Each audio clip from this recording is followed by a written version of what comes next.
I just think I have an addiction to cars, actually. I can't seem to get enough cars. I've bought and sold a lot of cars over the years.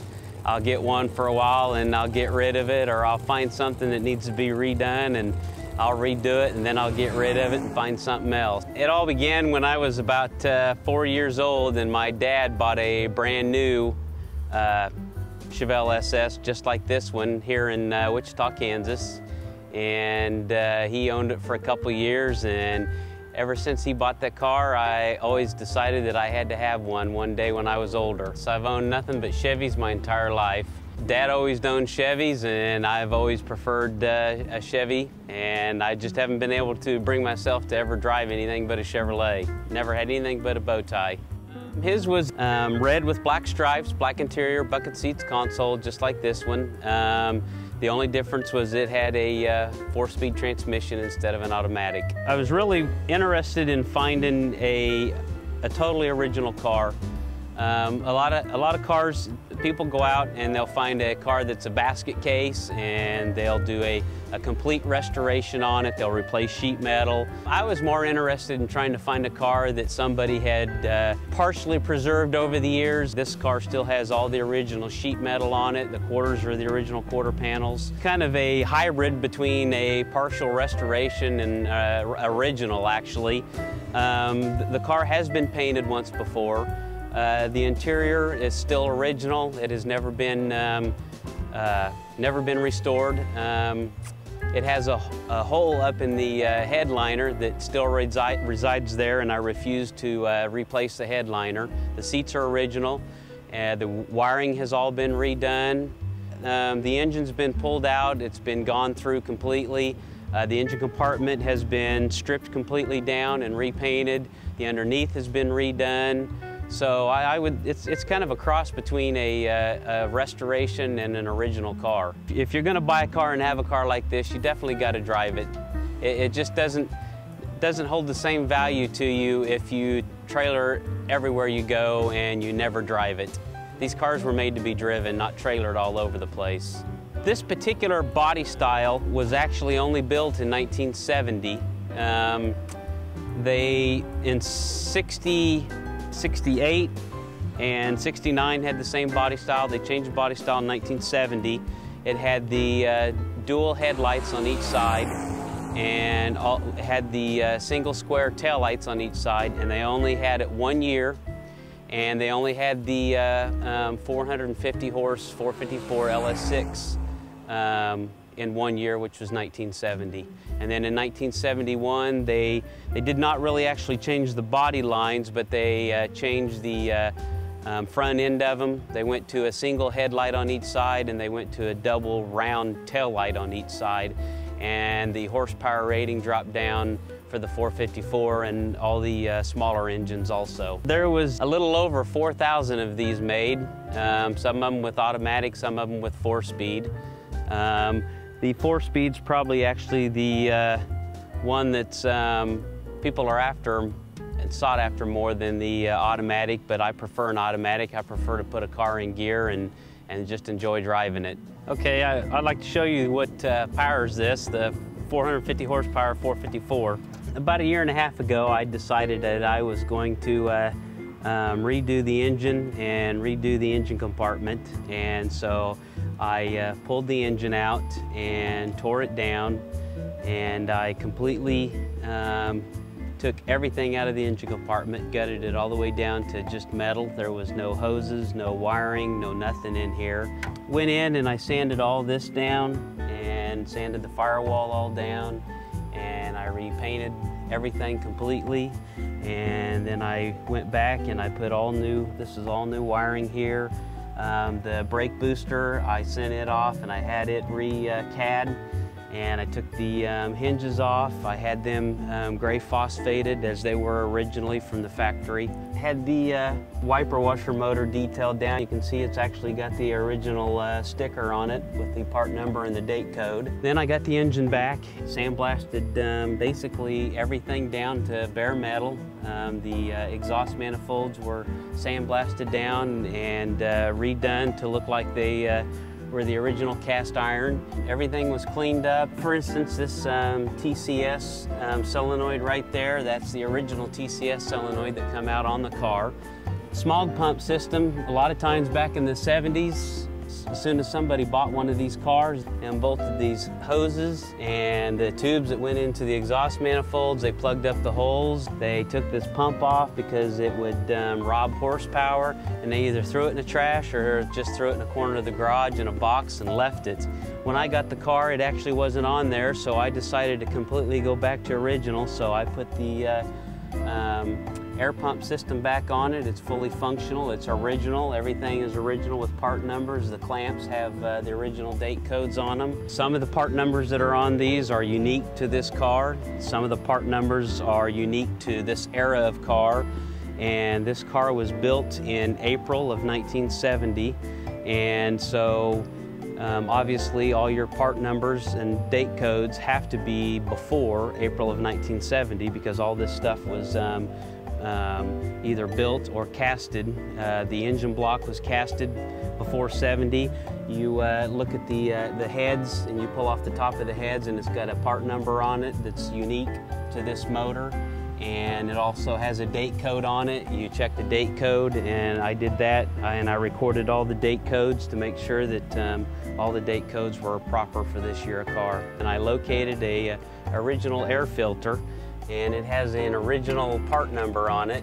Original AC Delco spark plugs that are unique for this year, and it also has the original AC Delco oil filter that is unique for this year. The distributor that's on this engine, it is a unique part number just for this car. Therefore, there was only about 4,000 of those distributors put out when this car was built. If you don't have that distributor, it's very hard to find, and if you do come across it, it's very expensive because they were unique to this car only. Well, let's go take a look at the interior. Show you the interior is about 90% original. It has never been restored.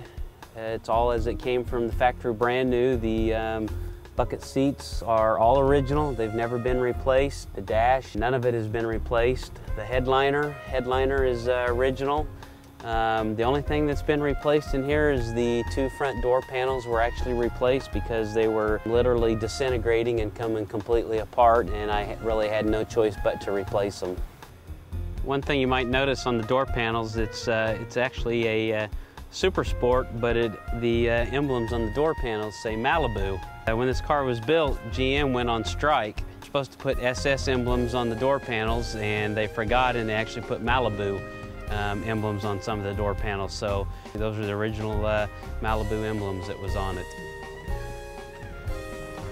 This red tag was put on at the factory, and it was there to tell people to use premium or super premium fuel for this car because it was such a high horsepower car. It required a higher octane fuel. The dash is actually all original. It has never been restored. It has the tacking gauges in it. That's the factory tack and factory gauges that come from the factory. It is a air conditioning delete, has no air conditioning in it. The factory Delco AM/FM stereo. It has 73,516 original miles on it. They called them strato buckets back then. The seat covers are actually original from what come in the car back in 1970. They have never been changed. I'll need to start it because my window motors are a little weak.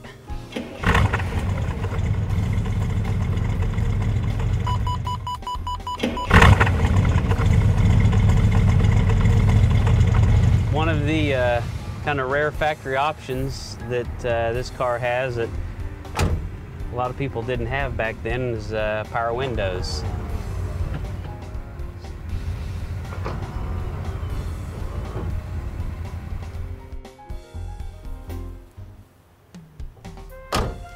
The tires are supposedly they're original white oval Firestones that were produced back in 1970. I don't have anything to substantiate that because they do make reproduction Firestone white oval tires, but I was told by the previous owner that these were original set of Firestones that were from 1970. The wheels are original correct date coded spoked wheel that were for 70 SS. We're also on the SS Nova and the Camaro. They're kind of unique. They've got silver spokes with the shadow gray, black, charcoalish color in between. When I restored them, you have to I painted them all silver, and then you had to tape off the actual silver and paint the charcoal inside.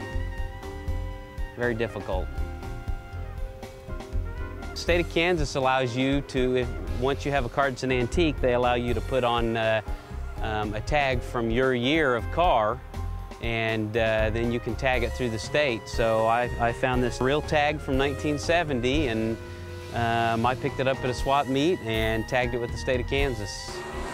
I'll find something I like and I'll buy it and mess around with it for a while and get rid of it and find something else, but ultimately the ultimate goal was purchasing a 70 Chevelle Super Sport.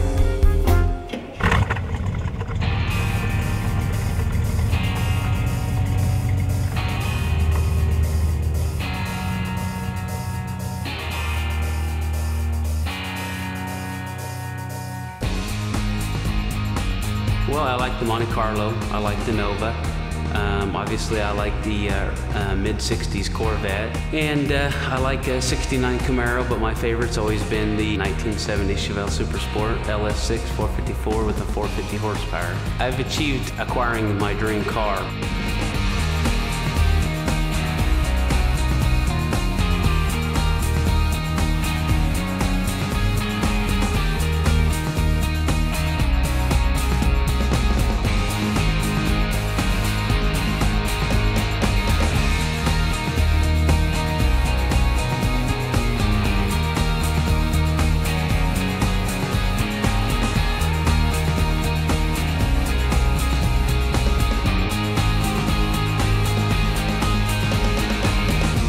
A sad day would be when there's no more gasoline engine powered cars.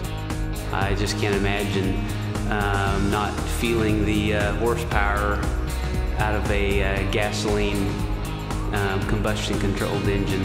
There's nothing that can mimic that sound. The whine of an electric car cannot replace that carbureted throaty sound you get when you step on the accelerator.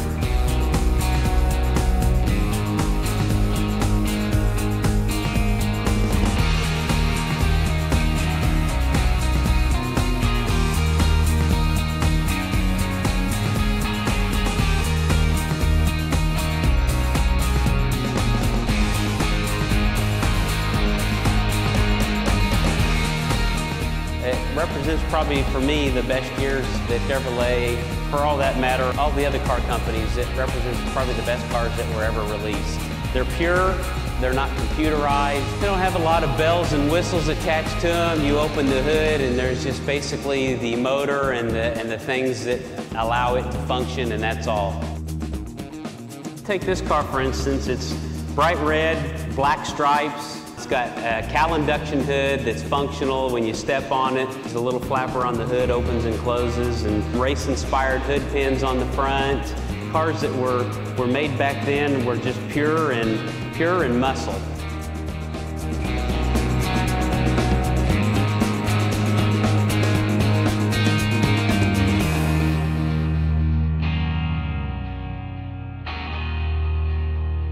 This car has lots of sentimental value to it, and it's not necessarily this particular car, it's just what the car represents to me and what it represented to me when I was 4 and 5 and 6 years old.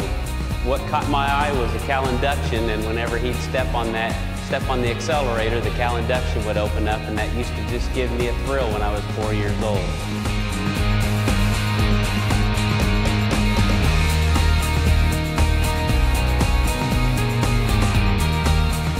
I don't ever see myself selling this car, and hopefully someday I'll pass it on to my son.